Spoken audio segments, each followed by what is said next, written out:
एकच कथा दोन्हीकडे उपयुक्त आहे. वृत्रासुराचंही रक्षण झालं, कारण वृत्रासूर शेवटी मरताना देवाला जे बोलतो त्या बोलण्यात ते बघा शेवटचे विचार वृत्रासुराचे. त्या वृत्रासुराचं बोलणं पाहून आपल्याला असं वाटतं की भक्त व्हावा तर असा व्हावा. वृत्रासुराच्या भावना बघा आपण. वृत्रासुर देवाला म्हणतो, माझ्यावर देवा तुम्ही अशी कृपा करा. अहम हरे तव पादैक मूल दासानुदासो भवितास्मि भूयः. तो वृत्रासुर देवाला म्हणतो, देवा माझ्यावर अशी अनन्य कृपा, इतकी मोठी कृपा, अशी कृपा आपण माझ्यावर करा की आपल्या चरणाचा आश्रय करून राहिलेले जे आपले अत्यंत लाडके भक्त आहेत त्या भक्तांची सेवा करण्याचं महद्भाग्य माझ्या जीवनामध्ये यावं. यालाच तुकोबारायांनी म्हणून ठेवलंय, तुमची ये दासीचा दास करून ठेवा, आशीर्वाद द्यावा हाची मज. नवविधा काय बोलिलो जी भक्ती, द्यावे माझी हाती संतजनी. तुमची ये दासीचा दास करून ठेवा. वृत्रासूर तेच देवाला मागतोय. वृत्रासुराचं म्हणणं देवाला असं आहे, देवा माझं मन तुमच्या मंगलमय गुणाचं कायम स्मरण करत राहावं. माझ्या मनामध्ये तुमच्या मंगलमय गुणा व्यतिरिक्त अन्य विकल्प येऊ नये. माझं मन तुमच्या गुणांमध्ये जावं आणि ते तिथं स्थित व्हावं, तुमच्या चरणाकडे जावं, ते तिथं कायमचं राहावं. त्या मनाने तिथून पुन्हा हाणण्याचा प्रयत्न करू नये, कारण मनाला आलंबन तेवढं एकच आहे. एका कवीने आपल्या मनाला समजावताना फार चांगलं समजावलंय. उगे भाव सांगून जातो. तो मनाला म्हणतो, मना तुझं फार विचित्र आहे.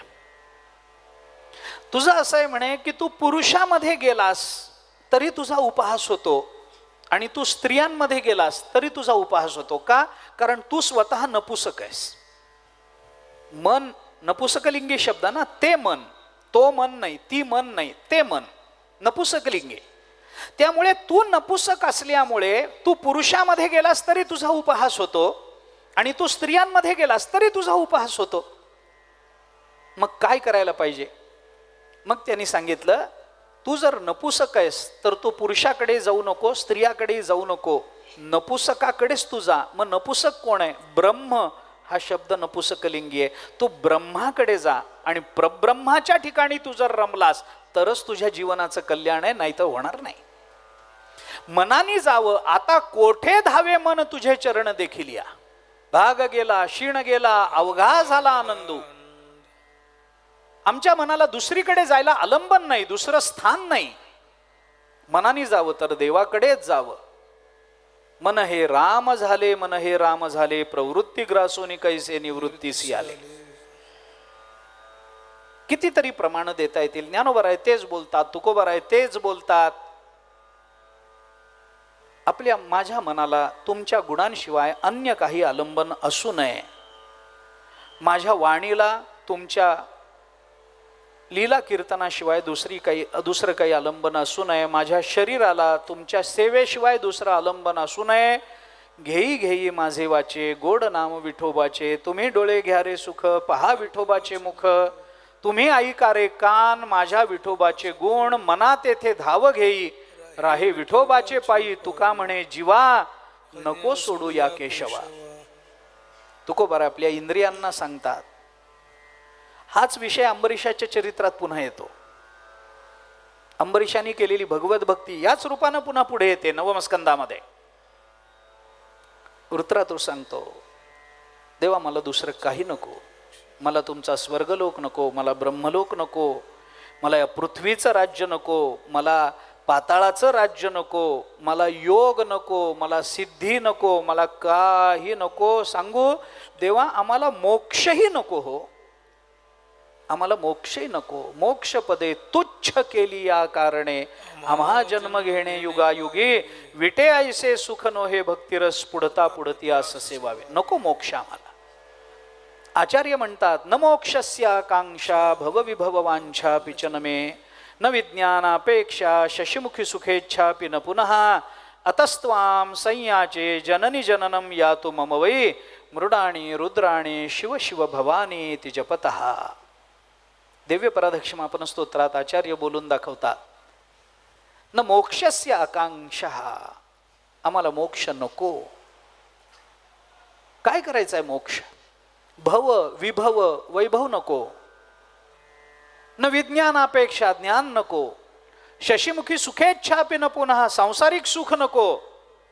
मग काय पाहिजे? आतस्त्वाम संयाचे जननी जननम या तू मम वयी. आचार्य म्हणतात आमची इतकीच अपेक्षा आहे की आम्हाला वारंवार वारंवार जन्म मिळत राहावा. कशा करता? मृडाणी रुद्राणी शिव शिव भवानी इति जपतः. आम्हाला पुन्हा पुन्हा भगवंताचं नामस्मरण करता यावं, याकरता आम्हाला जन्म पुन्हा पुन्हा हवा. तुकोबारायांनी जिथं जिथं अद्वैताचा, जिथं जिथं मोक्षाचा निषेध केला तिथं तिथं भक्ती डोळ्यासमोर ठेवून केलेला आहे. लक्षात घ्या, अद्वैती तो नाही माझे समाधान, पण गोड हे चरण सेवा तुझी म्हणून. नको ब्रह्मज्ञान आत्मस्थिती भाव, मी भक्त तू देवा ऐसे करी. कारण दावी रूप मज गोपिका रमणा, ठेवू दे चरणावरी माथा म्हणून. मोक्ष तुमचा देवा तुम्ही दुर्लभ तो ठेवा, कारण मनी भक्तीची आवडी म्हणून. तुम्ही जिथं जिथं मोक्षाचा निषेध संतांनी केलाय तिथं तिथं पहा. यया भक्तीची येतुली प्राप्ती, ते कैवल्या ते परवते सर म्हणती, जयाचे लिले माझी नीती जी आली दिसे. ज्ञानोबराय बोलतात. सगळी प्रमाण आपण पहा. वृत्रासुराने देवाला प्रार्थना केली, देवा काही नको, बस मनामध्ये अखंड तुमचं चिंतन चालत राहावं. ज्या पद्धतीनं एखादी पक्षीण आपल्या पंख न फुटलेल्या आपल्या पिलाला सांभाळते, ज्या पद्धतीनं भुकेल्या वासराला दूध देण्याकरता गाय वेगानं घरी येते, तुका म्हणे वत्स धेनुवेचे चित्ती, तैसे मज येती सांभाळी. देवा त्या पद्धतीनं तुम्ही मला सांभाळा, माझ्यावर प्रेम करा, एवढीच माझी इच्छा आहे. आणि देवा माझं मागणं दुसरं काही नाही, माझं मागणं दुसरं काही नाही. मला तुम्हाला ज्या जन्माला घालायचंय त्या घाला, ज्या योनीत मला जन्माला घालायचंय घाला. जड करा, चेतन करा, तक्रार माझी कशाचीच नाहीये देवा, कशाचीच तक्रार नाही. फक्त एक आहे, ज्या योनीत तुम्ही मला घालाल, ज्या जन्माला तुम्ही मला घालाल, त्या जन्मात गेल्यानंतर माझ्याकडून साधू संतांची सेवा व्हावी एवढी व्यवस्था करून द्या, बाकी काही नको. नामदेवरायांनी देवाला प्रार्थना करताना हे शब्द वापरलेत, फार सुंदर शब्द. नामदेवराय देवाला म्हणतात, देवा तुम्हाला आम्हाला ज्या जन्माला घालायचंय त्या घाला. पाषाण करीसी तरी रंगशिळेचे निमिसे, तुझे द्वारी वसे ऐसे करी.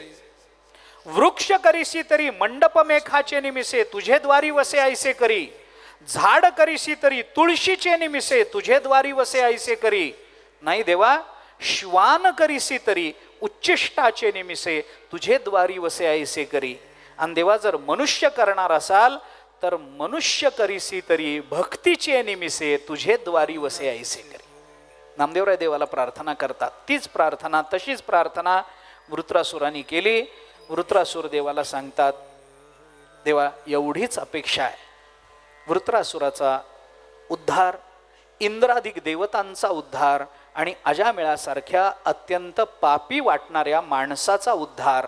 हे भगवंताचं पोषण, हे पोषण तत्व 6व्या स्कंधामध्ये प्रकट झालं आणि 6वा स्कंध इथे संपतो. 7व्या स्कंधाला आपल्याला प्रारंभ करायचा. 7वा स्कंध हे भगवंताचंच एक पुराणाचंच एक लक्षण व्यक्त करणार आहे. उतयः, उती, उती शब्दाचा अर्थ आहे वासना. वासनेचा विचार करणारं हा स्कंध 7म स्कंधाला आपण प्रारंभ करतोय. परीक्षितीने भगवान शुकाचार्यांना विचारलं, समप्रियः सुहृत् ब्रह्मन् भूतानां भगवान स्वयं इंद्रस्यार्थे कथम दैत्यान अवधित विषमो यथा. परीक्षितीने प्रश्न विचारला आणि त्याला उत्तर देताना भगवान शुकाचार्य परीक्षितीला सांगतात, परीक्षिती हा प्रश्न तुझ्याच मनात आला असं समजू नकोस. तुझ्या आजोबांच्याही मनामध्ये हाच प्रश्न आला होता आणि धर्मराजाने सुद्धा हाच प्रश्न नारदांना विचारला होता. तेच उत्तर मी तुला सांगतो. असं सांगण्यात भगवान शुकाचार्य जे उत्तर परीक्षितीला सांगतात तो सप्तम स्कंध आहे. सप्तम स्कंध हा ऊती हे लक्षण घेऊन प्रकट झाला. पोषणम ऊतयः. ऊती या शब्दाचा अर्थ आहे वासना. या वासनेचं चिंतन करत असताना माणसाच्या अंतःकरण काय झालंय, दुर्दैवाने वासना हा शब्द नकारात्मक भावनेने जास्त प्रसिद्ध झाला. वासना म्हटलं की ती घाणच असली पाहिजे, त्यक्त त्याज्यच असली पाहिजे असा विचार आहे. पण तसं नाही आहे. वासना म्हणजे इच्छा. इच्छेची तीव्रतर अवस्था म्हणजे वासना. इच्छा अशा भूमिकेला जाऊन पोचणं की त्या इच्छेमुळे अंतःकरणामध्ये इच्छिलेल्या पदार्थाविषयी दुसरं आलंबन नच येणं, त्याला वासना म्हणतात. की जी वासना त्या पदार्थाच्या प्राप्तीकरता आम्हाला इतक्या तीव्र संवेदना निर्माण करते, आमच्याकडून वाटेल त्या प्रयत्नांची पराकाष्ठा करून घेण्याचा आमचा विचार आमच्या अंतःकरणामध्ये निर्माण करते, त्याला वासना असं म्हणतात. वासना शब्दाचा अर्थ काय करायचं ते आता सोडून द्या, मी तिचं मानसिक रूप काय आहे ते सांगतो. वासनेचा विचार करताना दोन पद्धतीनं वासनेचा विचार आला. योग वासिष्ठामध्ये वसिष्ठ महामुनींनी वासनेचा विचार करताना रामचंद्र प्रभूंना सांगितलं, वासना द्विविधा प्रोक्ता शुद्धा च मलिनस्तथा मलिना जन्म हेतु शुद्धा जन्म विनाशिनी. वासना दोन प्रकारची असते, शुद्धाच मलिनस्तथा. मलिन वासना आणि शुद्ध वासना. जी आमच्या जन्म मरणाला कारण ठरते ती मलिन वासना आहे, आणि जन्म मरणाच्या संसरणातून सुटण्याकरता जी कारण ठरते तिला शुद्ध वासना असं म्हणतात. मलिन वासनेचे 3 प्रकार आहेत जे आमच्या जन्माला कारण ठरतात. एकाला म्हणतात लोकवासना, दुसऱ्याला म्हणतात शास्त्र वासना, आणि तिसऱ्याला म्हणतात शरीर वासना. या सगळ्या वासनांमध्ये निवृत्त करण्याकरता अत्यंत कठीण असणारी वासना लोकवासना. लोकांनी आपल्याला चांगलं म्हणावं, लोकांनी आपल्या गुणांचं कौतुक करावं, लोकांनी आपल्याला आपला आदर करावा, मान द्यावा, सन्मान करावा, अशी अंतःकरणामध्ये वासना निर्माण झाली की ती वासना दूर करणं, ही लोकवासना दूर करणं, ज्याला आपल्याकडे लोकेषणा असं म्हणतात. एषणा म्हणजे इच्छा, त्यालाच लोकवासना असं म्हणतात. लोकेषणा ती एकदा अंतःकरणामध्ये निर्माण झाली. नाही मी गेलो ते उठून उभे राहिले नाहीत म्हणजे काय, मी गेलो त्यांनी खुर्ची दिली नाही म्हणजे काय, मी आल्याची दखल सुद्धा घेतली नाही. कोण तू, कोण? पण तरीही आम्हाला हे वाटत राहतं, मोठ्या मोठ्यांना असं वाटतं. ही लोकवासना. उदाहरण देत नाही. लोकवासना कठीण. दुसरी शास्त्र वासना. या शास्त्र वासनेचे 3 प्रकार असतात. एक आहे अर्थवासना, दुसरी आहे पाठवासना, आणि तिसरी आहे अनुष्ठान वासना. या मलिनच आहेत. पाठांतर पाठांतर पाठांतर किती, कशा करता? कित्येक वेळेला आमच्याकडे एकाला लागून एक प्रमाण, एकाला लागून एक प्रमाण, प्रमाण प्रमाण प्रमाणानेच कीर्तन संपत. फार फरक पडत नाही. मी अगदी सरळ सांगतो, काय असतं, प्रमाणाचं बाहुल्य तुमचं पाठांतर दाखवतं, मुद्दा बदलू देत नाही. अडचण ही आहे, अडचण ही आहे. मी हे प्रमाण दिलं ते झालं की ते दिलं, ते झालं की ते म्हटलं, ते झालं की ज्ञानेश्वरीतलं सांगितलं, ते झालं की ह्याच्यातलं सांगितलं, योग वासिष्ठातलं, रामायणातलं, महाभारतातलं, खूप प्रमाण लागून एकाला लागून एक दिली. काय झालं? मला हे पाठ आहे एवढंच प्रदर्शन झालं, मुद्दा तोच राहिला आहे. मुद्दा बदलला पाहिजे. प्रमाण नुसती एकाला लागून एक देण्यातून काय मिळतं? पाठवासना, अर्थवासना, अनुष्ठान वासना. तिसरी वासना आहे ती शरीर वासना. शरीर वासनेचे 2 प्रकार असतात. एक पोषण वासना आणि दुसरी रक्षण वासना. शरीराचं पोषण झालं पाहिजे, शरीराचं रक्षण झालं पाहिजे, या सगळ्या मलिन वासना आहेत. आणि पातंजल योगसूत्राने शुद्ध वासनेचे 4 प्रकार आपल्याला सांगितले. मैत्री, करुणा, मुदिता आणि उपेक्षा या 4 वासनांना म्हणतात शुद्ध वासना. जे चांगले लोक आहेत, पुण्यवान लोक आहेत, त्यांच्या संगतीत आपल्याला जाता यावं, याला मैत्री नावाची शुद्ध वासना म्हणतात. काय सगळी सांगण्यात तात्पर्य नाही, साधं प्रमाण देतो मी आपल्याला. देव वसे चित्ती त्याची घडावी संगती, आयसे आवडते मना देवा पुरवावी वासना. कोणती? मैत्री नावाची शुद्ध वासना तुकोबाराय व्यक्त करतात. ज्या वासना आम्ही आमच्या अंतःकरणात बाळगून आहेत त्याच्याने काही होत नाही, उलट त्या वासना टाकल्याशिवाय आम्हाला काय नाही. ब्रह्मरूप गोडी तयासी फावली, वासना निमाली समूळ ज्याची. तुकोबाराय तर म्हणतात, वासनेचे मूळ छेदिल्या वाचोनी तरलोसे कोणी न म्हणावे. 100 चरणाचा अभंग पहा. वासनेचं मूळ काढून टाकल्याशिवाय मी या संसारातून तरुण गेलो असं कोणी म्हणू शकत नाही. प्राज्ञा नाही कोणाची. या वासनेचा विचार सप्तम स्कंधामध्ये आला आणि सप्तम स्कंधामध्ये ही वासना काय, कशी, कुणाची, या संबंधात 3 प्रकारांनी चिंतन झालं. एक मनुष्य वासना आहे, एक देव वासना आहे आणि एक असुर वासना आहे. ऐका, मनुष्य वासना म्हणून या स्कंधामध्ये 15 अध्याय आहेत. 5 अध्याय मनुष्य वासने करतायत, 5 अध्याय देव वासने करतायत आणि 5 अध्याय असुर वासने करतायत. एवढाच आहे हा स्कंध, पण ऐकण्यासारखा आहे. कारण याच्यातल्या ज्या वासना ज्यांच्या ज्यांच्या म्हणून सांगितल्या गेल्या ते बघण्यासारखं आहे. अगदी धावता विचार सांगतो.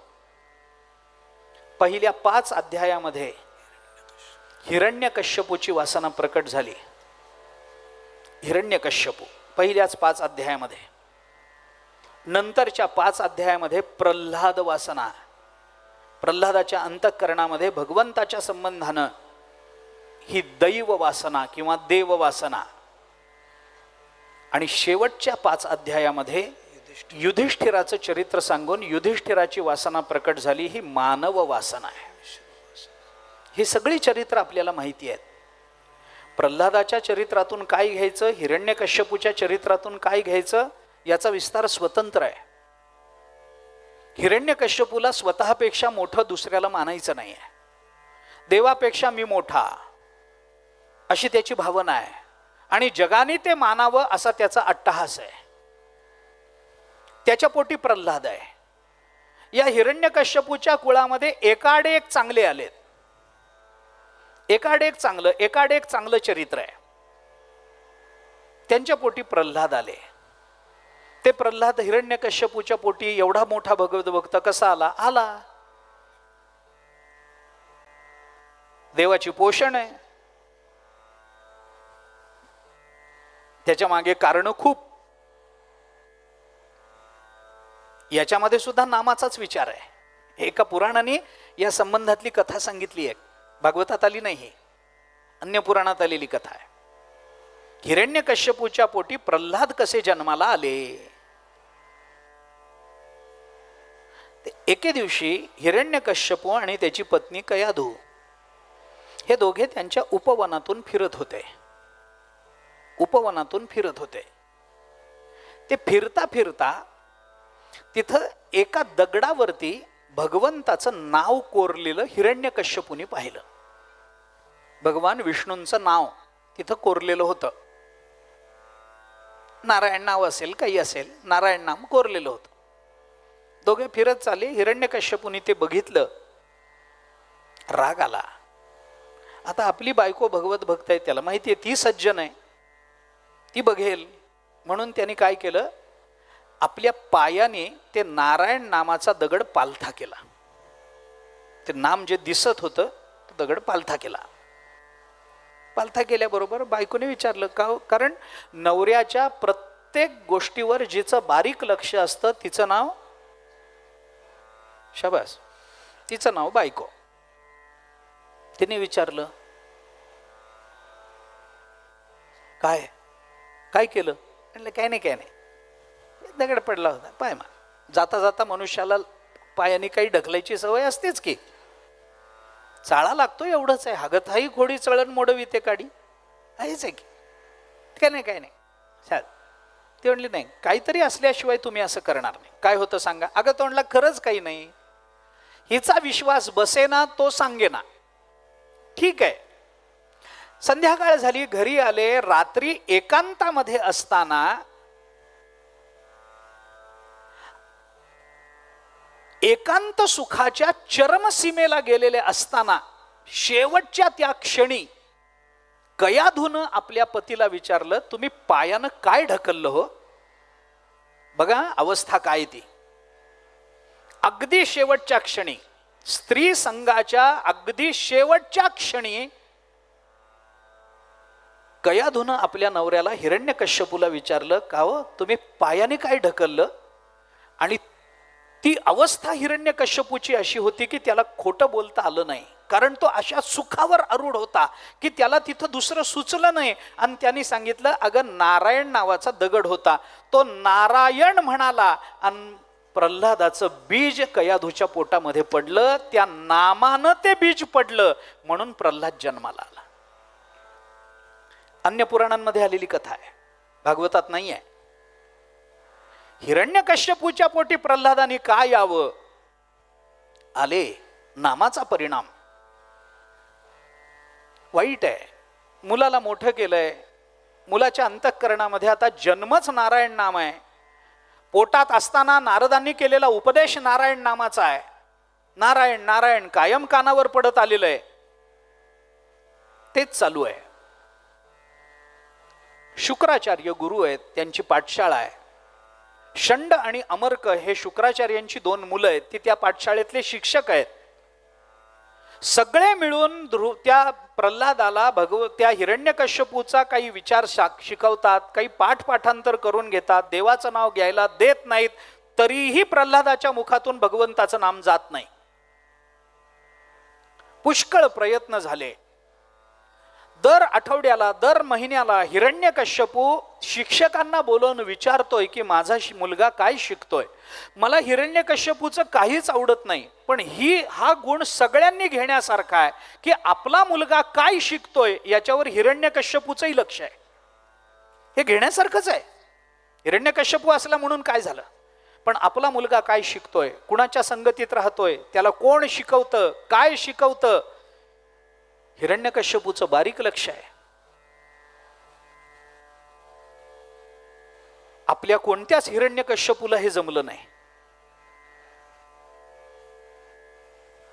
काय शिकतो मुलगा, कुणाच्या संगतीत जातो, काय व्यसन करतो, कुठे फिरतो, शाळेत कॉलेजमध्ये बसतो का बाहेर उंडारत राहतो, बापांनी लक्ष ठेवायला नको काय? मग पुन्हा आरडाओरडा, सगळं घरचं चांगलं आहे, हेच कसं आमच्या पोटाला पाप आलं. अरे तुझंच पाप आहे, दुसरीकडून कुठून येणार? सगळे शिक्षक सांगायचे आम्ही शिकवतोय पण तो ऐकत नाही, शिकवतोय पण तो ऐकत नाही, ऐकत नाही. शेवटी हिरण्यकश्यपू रागावल्यानंतर एके दिवशी शुक्राचार्य घरी नव्हते. पुष्कळ प्रयत्न केले, त्याला मारण्याचे प्रयत्न केले, वरून ढकलून दिलं, आगीत टाकून दिलं, उकळत्या तेलात टाकून दिलं, सापांच्या ह्याच्यात विषारी सापांच्या सानिध्यात सोडून दिलं, काट्यावर फेकून दिलं, हत्तीच्या पायाखाली देण्याचे प्रयत्न झाले, विष घालून मारण्याचा प्रयत्न झाला. सगळे प्रयत्न झाले. भगवंताच्या नामाच्या सामर्थ्यानं, तुका म्हणे तुझ्या नामाची बळे अवघियाचे काळे केले तोंड. तुकोबाराय म्हणतात एका नामाच्या बळावरती सगळे प्रतिबंध प्रल्हादाने दूर करून टाकले. एके दिवशी शुक्राचार्य बाहेर गेलेले. षंडामर्क ठरवतात आज याला काही करून आपण हे शिकवायचं, त्याला भय घालायचं. म्हणून षंडामर्काने एक कृत्या उत्पन्न केली, ती प्रल्हादावर सोडली. प्रल्हादाच्या मुखातल्या नामाला बघून कृत्या काही करू शकली नाही. परत फिरली आणि त्यांनी षंडामर्काला मारून टाकलं. षंडामर्क मरून पडले. शुक्राचार्य आले, माझी मुलं मेली. हिरण्यकश्यपू आला, काय करायचं, मेलेल्याला कसं जिवंत करायचं. शुक्राचार्य म्हणाले माझी मुलं मेली, आता मी इथं राहत नाही, मी सोडून चाललो. गुरु सोडून जाणं प्रल्हाद त्या हिरण्यकश्यपूला बरं वाटेना. हिरण्यकश्यपूने बाकीच्या सगळ्यांनी प्रल्हादाला सांगितलं तुझ्यामुळं दोघं मेले, जिवंत कर. प्रल्हाद म्हणाले माझं काय, नाही जिवंत कर. दुसरं होतच काय, अशक्य ते तुम्हा नाही नारायणा निर्जीवा चेतना आणावया. दुसरं काय माध्यम आहे, दुसरं काय साधन आहे. प्रल्हादांनी देवासमोर हात जोडले आणि प्रल्हादांनी देवाला सांगितलं, देवा माझ्या वडिलांनी माझ्या जवळच्या लोकांनी मला मारण्याकरता नाना उपाय केलेत. हत्तीच्या पायाखाली दिलंय, वरून पर्वतावरून ढकलून दिलंय, आगीमध्ये टाकलंय, उकळत्या तेलात टाकलंय, सापांच्या सहवासात सोडून दिलंय, काटे केलेत, विष घालून मारण्याचा प्रयत्न केलाय. एवढे सगळे प्रयोग देवा यांनी माझ्यावर केलेत. तुमच्या नामाच्या बळानं मी याच्यातून तरून गेलोय. पण देवा एवढे सगळे प्रयत्न ज्या लोकांनी माझ्या संदर्भात केले त्यांच्याबद्दल माझ्या अंतःकरणामध्ये जर द्वेष निर्माण झाला नसेल तर कृपा करून या दोघांना उठवा. आणि भगवंताला त्या दोघांना उठवावं लागलं. एवढं करूनही प्रल्हादाच्या अंतःकरणात द्वेष नाही. अद्वेष्टा सर्वभूतानां मैत्रः करुण एवच निर्ममो निरहंकारः समदुःख सुखक्षमी. हिरण्यकश्यपूचं चरित्र हे असुर वासनेचं प्रतीक आहे. प्रल्हादाचं चरित्र हे दैव वासनेचं प्रतीक आहे. आणि युधिष्ठिराचं चरित्र हे मानुष वासनेचं प्रतीक आहे. 5 अध्यायामध्ये वर्गीकरण झालं. माणसाच्या अंतःकरणामध्ये वासना निर्माण होते. सगळ्याचा विस्तार आत्ता मला करणं अवघड आहे. कर्म वासना, कर्मातून निर्माण होणारी वासना, कर्माची वासना, कर्मसंबंधाने वासना, याला उती असं म्हणतात. कर्मबंधनामुळे जीव हा परमात्म्याला विसरतो. वासनेचा क्षय झाल्याशिवाय पुन्हा त्या परमात्म्याचं स्मरण होत नाही. प्राणिया कामी भरू देहाची वरी आदरू म्हणून पडिला विसरू आत्मबोधाचा. प्राणिया कामी भरू, वासनेमुळे परमात्म्याचा विसर पडतो. बहुता एका अवांतरू अहंकाराचा भूतसंचारू म्हणून पडिला विसरू आत्मबोधाचा. अहंकाराने आत्मबोधाचा परमात्म्याचा विसर पडतो. हिरण्यकश्यपू आत्मबोधाचा विसर पडला. अज्ञान, काय जे काही म्हणाल ते म्हणा, परिणाम काय, परमात्म्याचा विसर म्हणजे अधःपतन. तुका म्हणे त्यांनी मनुष्यपणा केली हानी, गेली विसरोनी देवा म्हणती मी माझी. बरोबर आहे ना. काय मिळतं, शुभ आणि अशुभ या 2 प्रकारच्या वासना सांगण्यात आल्या. काही वासना चांगल्या असतात, त्या अंतःकरणामध्ये ठेवल्या पाहिजेत. काही वासना वाईट असतात, त्या अंतःकरणामधून त्या काढल्या पाहिजेत. वैकुंठामध्ये द्वारपाल म्हणून राहणारे जय विजय खाली आले. वाईट वासना निर्माण झाली. का झाली? सनकादिकांचा द्वेष केला म्हणून. संतांचा द्वेष आपल्याला पुन्हा पुन्हा जन्म मरणातल्या सुखदुःखांना सामोरं जायला भाग पाडत असतो.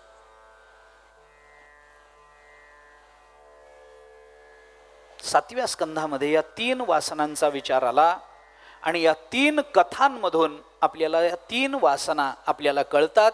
याच्यातली असुर वासना, मनुष्य वासना साधक दशेमध्ये चालते, सिद्ध दशेमध्ये चालत नाही. असुर वासना साधक दशेतही चालत नाही, सिद्ध दशेतही चालत नाही.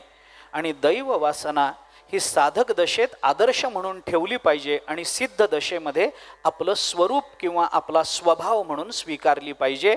असा एकूण 7व्या स्कंधाचा विषय आपल्या डोळ्यासमोर येतो आणि 7वा स्कंध इथं संपून जातो. 8व्या स्कंधाला प्रारंभ होतो. 8वा स्कंध हा मन्वंतर स्कंध आहे. यालाच सद्धर्म स्कंध असं म्हणतात. मन्वंतर या स्कंधामध्ये एकूण 24 अध्याय आहेत. या 24 अध्यायांचं वर्गीकरण करताना 4 प्रकारात केलंय. 4 अध्याय वेगळे, 10 वेगळेत, 9 वेगळेत आणि 1 अध्याय शेवटचा आहे तो वेगळा ठेवलेला आहे. कशा करता असं केलं त्याचा विचार आपल्याला करता येतो. या अध्यायामध्ये 24 अध्याय. या 24 अध्यायांचं वर्गीकरण 4 म्हणजे 4 पद्धतीनं केलं गेलं. प्रकृतीच्या 24 तत्वांनी मनुष्य बंधनात पडतो आणि त्या 24 तत्वांच्या विरोधात असणाऱ्या सद्गुणांनी मनुष्य बंधमुक्त होतो. त्यामुळे धर्माच्या सुद्धा 24 प्रक्रिया आपल्याला शास्त्र सांगतं. जर आम्हाला प्रकृतीच्या 24 तत्वांनी आम्ही बंधनात पडत असू तर धर्माच्या 24 सद्धर्मांनी, धर्माच्या 24 गुणांनी, 24 प्रक्रियांनी आपल्याला त्या त्या बंधनातून सोडता येतं, सोडवून घेता येतं. याचा विचार सांगण्याकरता 24 अध्याय प्रकट झाले. त्याच्यात पहिली प्रक्रिया सांगितली भगवंताचं स्मरण. भगवत स्मरण हा सगळ्यात मोठा धर्म आहे. भगवंताचं चिंतन करणं याच्यापेक्षा मोठा धर्म जगतामध्ये नाही. सकळ धर्माचे कारण नामस्मरण हरिकीर्तन दया क्षमा समाधान संत जन साधिती निज धर्म हा चोखडा नाम उच्चारू घडघडा भुक्ती मुक्तीचा सवंगडा हा भवसिंधू तारक. ज्ञानोबा आपल्याला बोलून दाखवतात हा सगळ्यात मोठा धर्म आहे. को धर्म सर्व धर्माणाम. आपण सहस्त्रनामाच्या अगदी सुरुवातीला हा विचार बोलून दाखवतो. भीष्माचार्य आणि धर्मराज युधिष्ठिर यांच्या संवादातून जे विष्णू सहस्त्रनाम व्यक्त झालं त्याच्यामध्ये धर्मराजांनी विचारलेला प्रश्न आहे को धर्म सर्व धर्माणाम. सगळ्या धर्मामध्ये मोठा धर्म कोणता? नामस्मरणाशिवाय दुसरा मोठा धर्म नाही. या नामानं धर्म अर्थ काम मोक्ष या सगळ्यांची आपल्याला प्राप्ती होते. या सगळ्याचा या चारीचा विचार आपल्याला नामाने कसा प्राप्त होतो याच्याकरता पहिले 4 अध्याय आहेत. नंतरच्या 10 अध्यायामधून दानाचा विचार समोर आला आहे. दान हा एक फार महत्वाचा धर्म मानवी जीवनाकरता आहे. जिथं जिथं मानवी जीवन आहे तिथं तिथं दानाचा विचार आहे.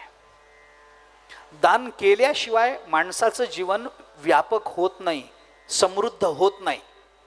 कारण नादत्तम उपतिष्ठते असा जगताचा धर्म आहे. या भोजराजा आणि कालिदासाच्या चरित्रात आलंय उपानहम मया दत्तम जीर्ण कर्ण विवर्जितम तत्पुण्येन गजारूढो नादत्तम उपतिष्ठते. दिल्याशिवाय या जगतामध्ये काही मिळत नाही. परमात्मा देण्याकरता आले, संत देण्याकरता आले. संत उदार उदार भरले अनंत भांडार. घातला दुकान देती आली अशी दान. दान देणारे संत आहेत, दान देणारा परमात्मा आहे. माणसाने दान दिलं पाहिजे. देण्याची सवय आपल्याला असली पाहिजे. समर्थ रामदास स्वामी एके दिवशी भिक्षा मागण्याकरता एका घरामध्ये गेले. अंगणामध्ये उभं राहून श्लोक म्हटला. घरातली बाई बाहेर आली. तिने सांगितलं महाराज तुम्ही भिक्षा मागायला आलाय, मी द्यायला पाहिजे, पण दुर्दैवाने माझ्या घरामध्ये आज देण्यासारखं काही नाही, कृपा करा, उद्या या. समर्थ म्हणाले नाही काहीतरी द्या. आई जा म्हणू नका, उद्या या म्हणू नका, काहीतरी द्या. काहीतरी अहो खरंच देण्यासारखं काही नाहीये. काहीतरी असेल, एखादं फळ असेल चालेल मला. अहो चिमूटभर मीठ द्या माझ्या झोळीमध्ये, मला चालेल, पण काहीतरी द्या, भिक्षा वाढा. तिने सांगितलं महाराज तुम्ही असं म्हणताय पण चिमूटभर मीठ देण्याकरता मीठ सुद्धा माझ्या घरात नाही, चिमूटभर पीठ नाही तुम्हाला देण्याकरता, उद्या या. समर्थ म्हणाले आई उद्या या म्हणू नका. मग काही नाही ना तुमच्याकडे? नाही. तुमच्या अंगणातली चिमूटभर माती उचला आणि माझ्या झोळीत टाका.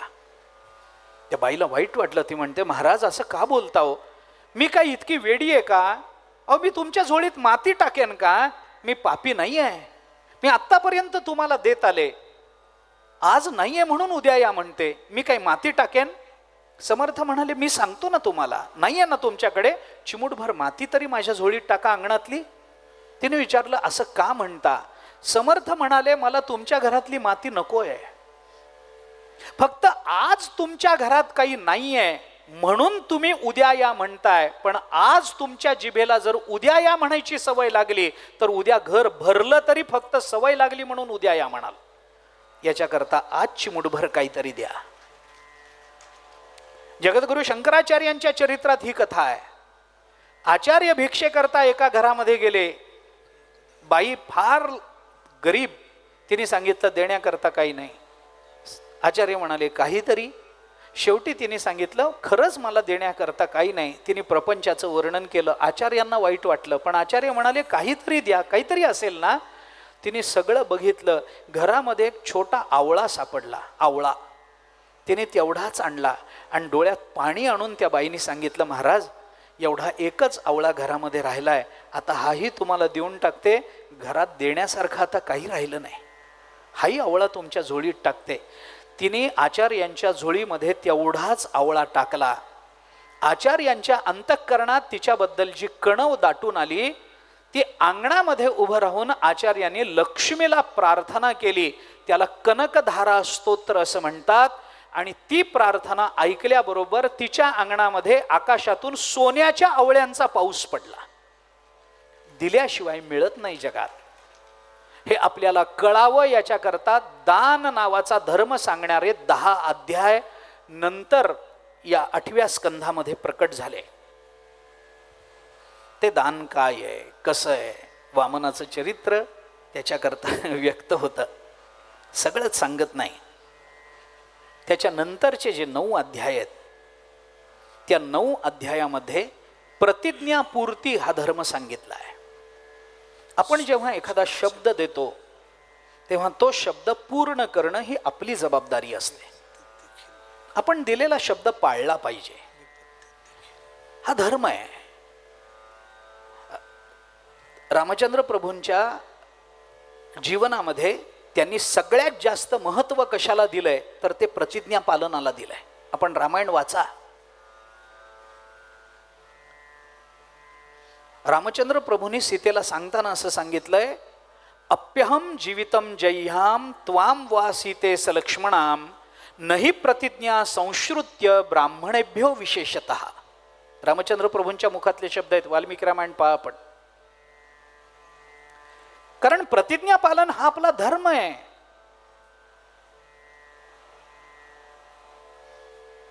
समर्थ म्हणतात, रामचंद्र प्रभू म्हणतात की आपण दिलेला आपला शब्द जर आपण पाळला नाही तर आपला धर्म लयाला जातो, आपला धर्म नष्ट होतो. धर्मो ही विलयम व्रजेत शब्द आहेत. आपला शब्द पाळला पाहिजे. आपण देतो तो शब्द ही आपली प्रतिज्ञा असते. सीता मातोश्रीने रामचंद्र प्रभूंना विचारलं, अहो तुम्हाला जगात सगळ्यात काय आवडतं सांगा बरं. आता मला सांगा, एखादी पत्नी आपल्या नवऱ्याला असं म्हणते की तुम्हाला सगळ्यात काय आवडतं, तेव्हा तिची अपेक्षा काय असते, तूच एवढंच म्हणावं, एवढीच अपेक्षा असते ना. सीता मातोश्रीने विचारलं, सगळ्यात तुम्हाला काय आवडतं. रामचंद्र प्रभूंनी सांगितलं, सगळ्यात, हो सगळ्यात काय आवडतं, अप्यहम जीवितम अपि अहम जीवितम, हे मला जास्त, माझा प्राण मला जास्त आवडतो. वाईट वाटलं सीता मातोश्रीला. तिने विचारलं, ठीक आहे प्राण आवडतो, पण त्याच्यापेक्षा काय आवडतं. आता हे जोपर्यंत तूच असा उत्तर येत नाही तोपर्यंत प्रश्न चालू राहतात. मग प्राणापेक्षा काय आवडतं. मग रामचंद्र प्रभूंनी सांगितलं, त्वाम, तू आवडतेस. तिला वाटलं हा आत्ता बरं झाला हा संसार, आता हलवणी खुंट करावा बळकट. तिने विचारलं, माझ्यापेक्षा काय आवडतं. मग काय उत्तर अपेक्षित असतं, काही नाही. पण रामचंद्र प्रभू तसं म्हणाले नाहीत. त्वाम वा सीते, मग अजून काय आवडतं माझ्यापेक्षा, सलक्ष्मणाम, मला लक्ष्मण तुझ्यापेक्षा जास्त आवडतो. वाईट वाटलं. आपल्यापेक्षा धीर आवडतो म्हणलेलं कुठल्या बाईला आवडेल. मग सीता मातोश्रीने विचारलं, लक्ष्मणापेक्षा काय आवडतं. मग रामचंद्र प्रभू म्हणाले, मला माझा प्राण आवडतो. मला सीते प्राणापेक्षा तू आवडतेस, तुझ्यापेक्षा लक्ष्मण आवडतो. पण सीते, मी तुमच्या तिघांचाही त्याग करायला तयार आहे, पण मी माझी प्रतिज्ञा मोडायला तयार नाही. नहि प्रतिज्ञाम संश्रुत्य ब्राह्मणेभ्यो विशेषतः वसिष्ठ विश्वामित्राधिक ब्राह्मणांसमोर केलेली प्रतिज्ञा मी कधीही मोडू शकत नाही. मी माझा प्राण देईन. सीते, मी तुझा त्याग करीन, मी लक्ष्मणाचाही त्याग करीन, पण माझी प्रतिज्ञा मी कधी मोडणार नाही. फार सुंदर चिंतन आलंय रामायणात प्रतिज्ञेच्या संबंधानं. आत्ता माझा रामायण हा विषय नाही, नाही तर त्या संबंधानं बोललो असतो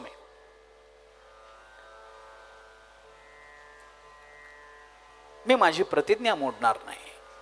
आपली प्रतिज्ञा, आपले शब्द आपण सांभाळले पाहिजेत.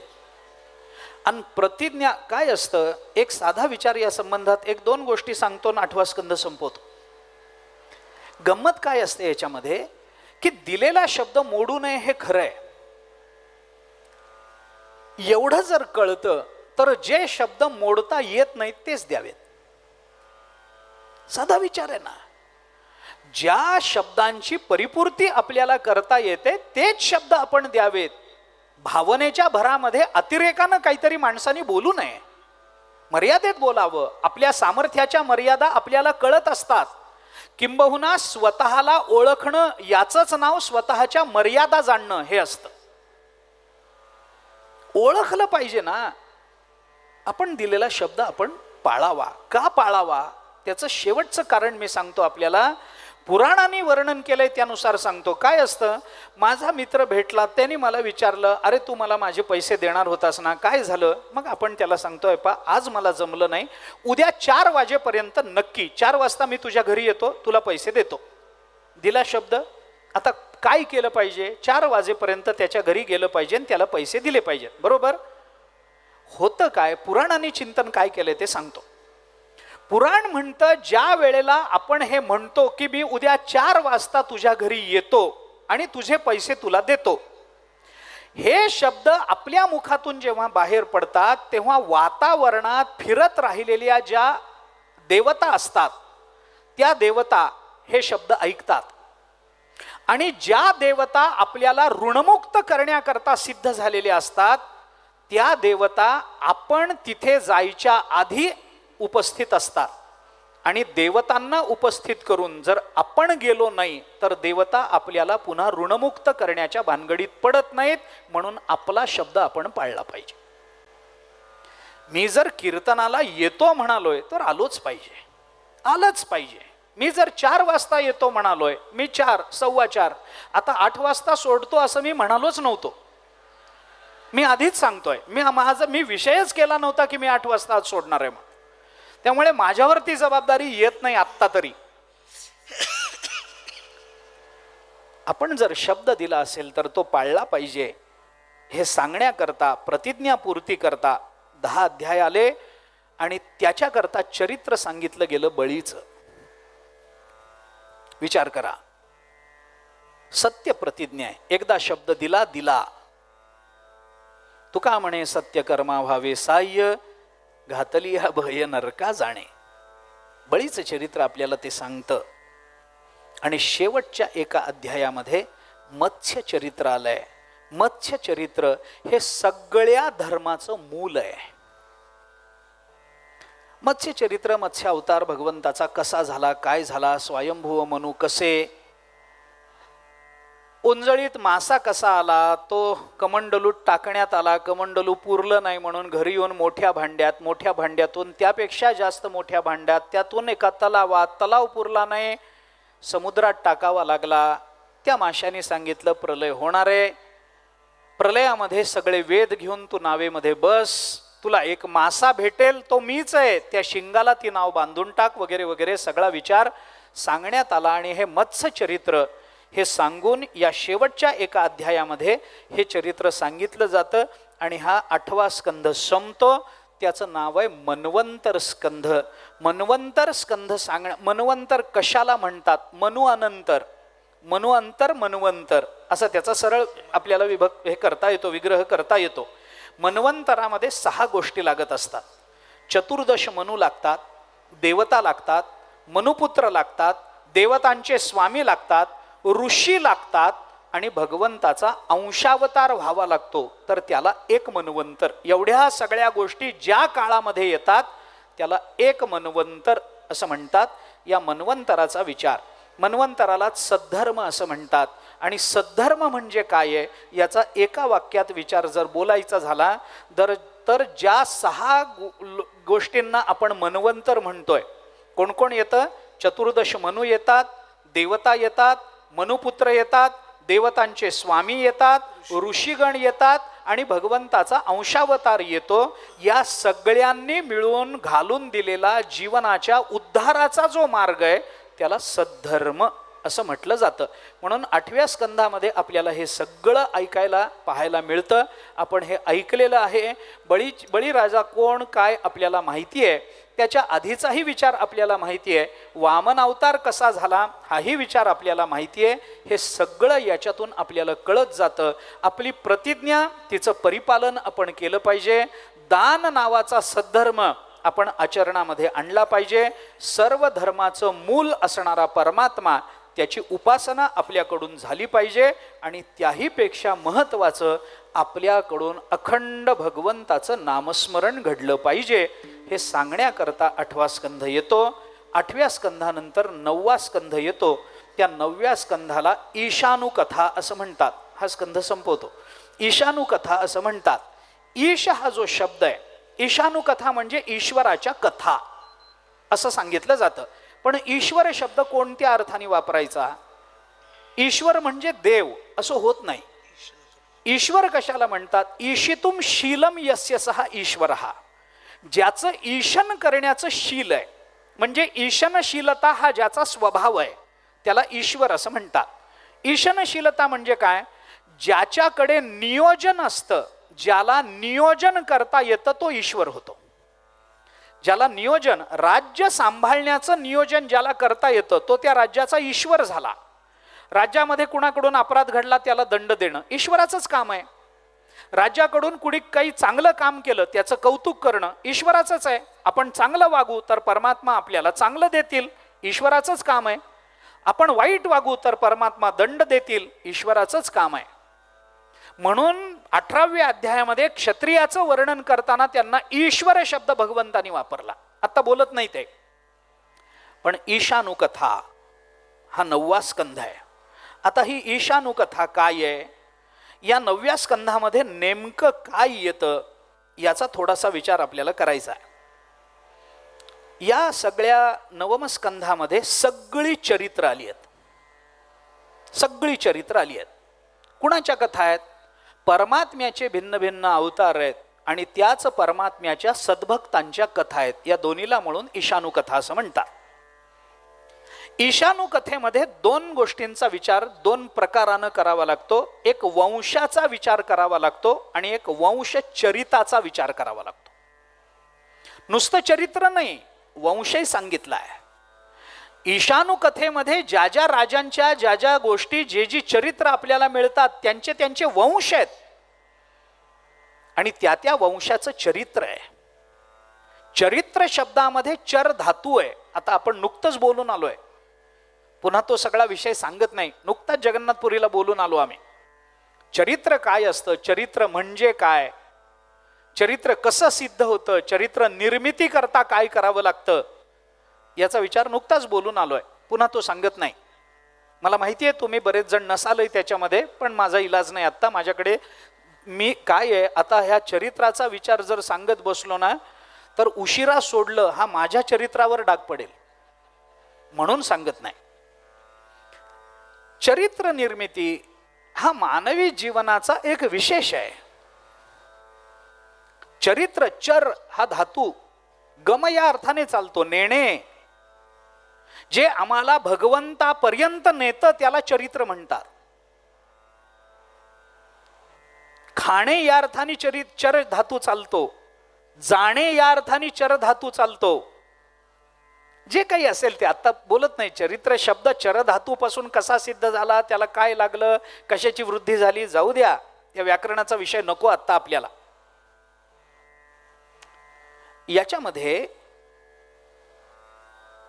एकूण 24 अध्याय आहेत 9म स्कंधामध्ये आणि 24 अध्यायाचे 2 विभाग केलेत, 13 आणि 11 किंवा 11 आणि 13 कसेही करू शकतो आपण, दोन्ही चालतात. याच्यातल्या पहिल्या भागामध्ये सूर्यवंशाचं चरित्र आलंय आणि दुसऱ्या भागामध्ये चंद्रवंशाचं चरित्र आलंय. सूर्य आणि चंद्रवंशामध्ये रामचंद्र प्रभू सूर्यवंशामध्ये प्रकट झाले. रामचंद्र प्रभूंचं चरित्र आलं. दशमस्कंधामध्ये भगवान श्रीकृष्णांचा अवतार होणार आहे आणि भगवान श्रीकृष्णांचा अवतार जिथं जिथं सांगितला जातो त्याच्या पूर्वी रामावतार सांगितला पाहिजे असा दंडक आहे आपल्या संस्कृतीमध्ये. रामावताराचं चिंतन आलं पाहिजे. म्हणून दशमात भगवान श्रीकृष्ण अवताराला येणार असतील तर नवमामध्ये रामचरित्र आणि रामावतार हा सांगितला गेलाय. सूर्यवंशामध्ये रामचंद्र प्रभूंचा अवतार झाला. अंबरीशाचं चरित्र आहे, नाभागाचं चरित्र आहे. ही सगळी चरित्र आपल्या समोर आली. कशा करता आली? चरित्र आम्हाला काही शिकवत असतात. चरित्र आम्हाला कुठल्या तरी एका विशिष्ट वैचारिक मार्गावरती चालायला प्रवृत्त करत असतात. चरित्र आमच्या डोळ्यासमोर जीवनाचा आदर्श स्थापित करत असतात. म्हणून साहित्यशास्त्राला सुद्धा रामादिवत वर्तितव्यम न रावणादिवत हे सांगावं लागलं. रामासारखं वागावं, रावणासारखं वागू नये, हे आम्हाला चरित्र शिकवतं. आणि म्हणून चरित्राचं चिंतन नवमस्कंधामध्ये आलं. विस्तार करत नाही, पण हे चरित्र सांगत असताना जी उपाख्यानं आख्यानं आली त्याच्यामध्ये जी चरित्र आली ती चरित्र काय करतात?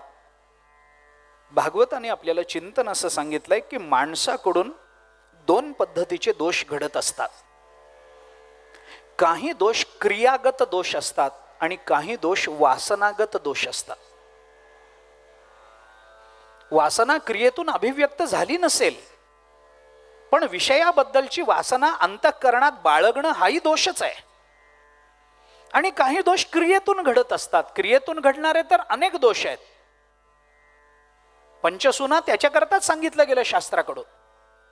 5 प्रकारची पाप रोज होतात आमच्याकडून. ती कशी होतात, काय होतात याचा विचार सोडून द्या, पण होतात. आपण झाडतो त्याच्यातही पाप घडतं, आपण स्वयंपाक करतो त्याच्यातही पाप घडतं बऱ्याचदा, सोडून द्या. पण काही वासनागत दोष आहेत, काही क्रियागत दोष आहेत. या दोन्ही दोषांच्या निवृत्ती करता या नवमस्कंधातल्या या दोन्ही वंशाचं चरित्र आपण ऐकलं पाहिजे. कसं ऐकायचं हा भाग वेगळा, पण या नवमस्कंधामध्ये जी चरित्र आली आहेत त्या चरित्राचे 2 विशेष आहेत. तेवढे फक्त आपल्या समोर ठेवतो, चरित्र सांगत नाही. चरित्र सांगणे, अंबरीशाचं चरित्र खूप सांगण्यासारखं आहे, नाभागाचं चरित्र खूप सांगण्यासारखं आहे.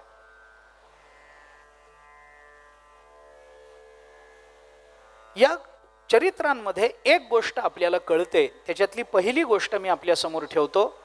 ती अशी आहे की या सगळ्या चरित्रातले ज्यांची चरित्र सांगितली गेली आहेत त्या सगळ्यांना भगवत दर्शन झालेलं आहे. सगळ्यांना परमात्मा प्राप्ती झाली, सगळ्यांना झाली. आणि ही परमात्मा प्राप्ती झाली त्याच्याकरता भगवत प्राप्ती करता जे अनंत गुण लागतात ते सगळे गुण या सगळ्यांकडे नव्हते. 26 गुणांची दैवी संपत्ती भगवद्गीतेच्या 16व्या अध्यायाच्या पहिल्या 3 श्लोकांमधून व्यक्त होते. याच्यापैकी 26च्या 26 गुण असले तर परमात्मा भेटतो काय? गरज नसते.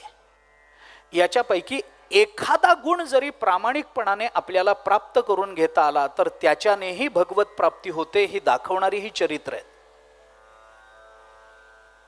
त्यामुळे या चरित्रांचा विचार करत असताना ज्यांनी ज्यांनी भगवत प्राप्ती करून घेतली, कोणी सत्याच्या आधारानं भगवत प्राप्ती करून घेतली, कोणी भक्तीच्या आधाराने करून घेतली, कोणी वैराग्याच्या आधाराने करून घेतली, कोणी गुरुसेवेच्या आधाराने करून घेतली, कोणी न्यायाच्या आधारानं भगवत प्राप्ती करून घेतली. जीवननिष्ठा हा जो शब्द आपण फार वापरतो तो फार सामान्य अर्थाने वापरलो. जीवननिष्ठा ही भगवत प्राप्तीचा हेतू डोळ्यासमोर ठेवल्याशिवाय सिद्ध होत नाही. त्याला जीवननिष्ठा म्हणत नाहीत. जीवन मूल्यांचा विचार जीवननिष्ठेतून व्यक्त होत असेल तर ती जीवननिष्ठा ज्याच्या करता पाळली जाते, पोसली जाते, सांभाळली जाते त्याचा एकच हेतू असतो, भगवत प्राप्ती व्हावी, दुसरा हेतू नसतो. म्हणून नवमस्कंधामध्ये ज्यांचं चरित्र आलं त्या सगळ्यांनी अशा जीवननिष्ठा धारण केल्या होत्या की ज्याच्यातून भगवान त्यांच्यावर प्रसन्न झाले. अंबरीशावर भगवान प्रसन्न आहेत, नाभागावर भगवान प्रसन्न आहेत, सूर्यवंशातल्या अनेक राजांवर भगवान प्रसन्न आहेत. ही चरित्र बघण्यासारखी आहेत. काही लागत नाही, परमात्मा प्राप्ती करता काही लागत नाही. माझं विधान आश्चर्याचं वाटेल तुम्हाला.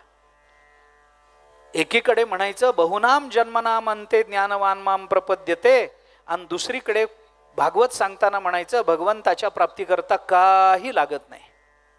हा विरोधाभास वाटेल आपल्याला.